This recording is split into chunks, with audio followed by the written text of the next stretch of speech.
On a entamé cette édition avec l'inauguration par Son Altesse Royale, le prince Moulay El-Hassan, le prince héritier Moulay El-Hassan. Cette inauguration de l'ouverture hier, alhamdoulilah, elle s'est passée dans de très bonnes conditions. Aujourd'hui, comme vous le voyez, donc, le salon est ouvert au grand public. Nous avons remarqué cette édition qu'il y a beaucoup de monde dès le premier jour. Et comme vous l'avez remarqué, il y a beaucoup d'enfants.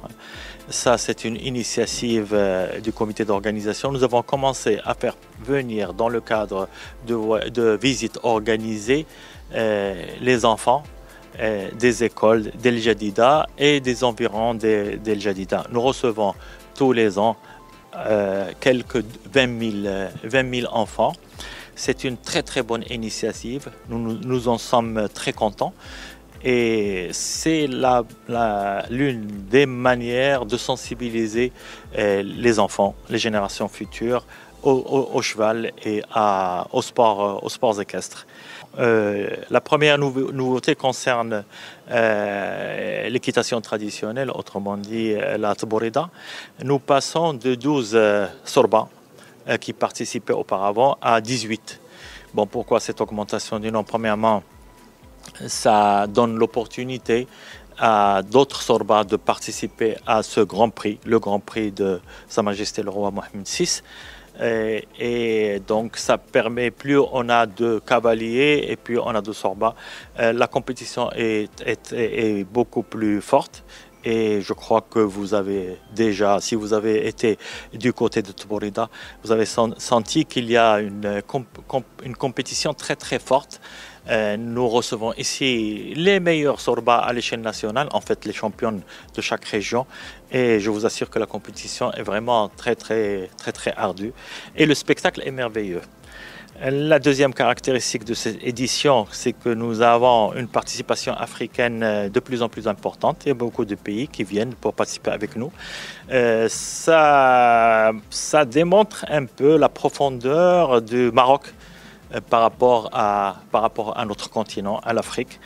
Et nous avons des projets de coopération avec ces pays amis et ces pays frères en ce qui concerne le cheval et en ce qui concerne les sports équestres.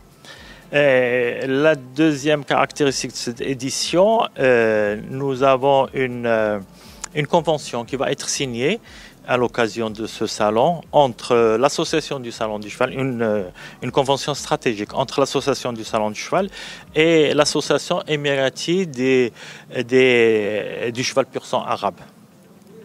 La signature de cette convention traduit aussi la profondeur et la solidité des relations entre le Royaume du Maroc et les Émirats arabes unis.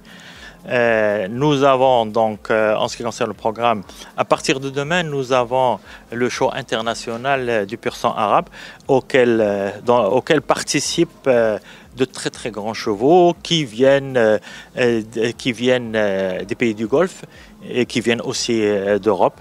Le vendredi, nous avons la Coupe des champions des chevaux arabes et le samedi, nous avons la Coupe des champions des chevaux barbes. Le CSI 4 étoiles, qui est organisé dans le cadre du Morocco Royal Tour, qui a commencé il y a 2 semaines à Tétouan, qui la semaine dernière a eu lieu, le week-end dernier, a eu lieu à Dar es Salaam à Rabat.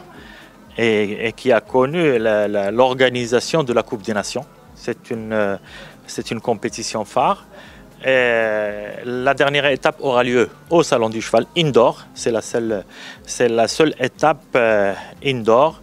Elle aura lieu, donc là, elle va commencer le jeudi et l'apothéose, ce sera le 23 dans le cadre du Grand Prix de Sa Majesté le Roi Mohammed VI.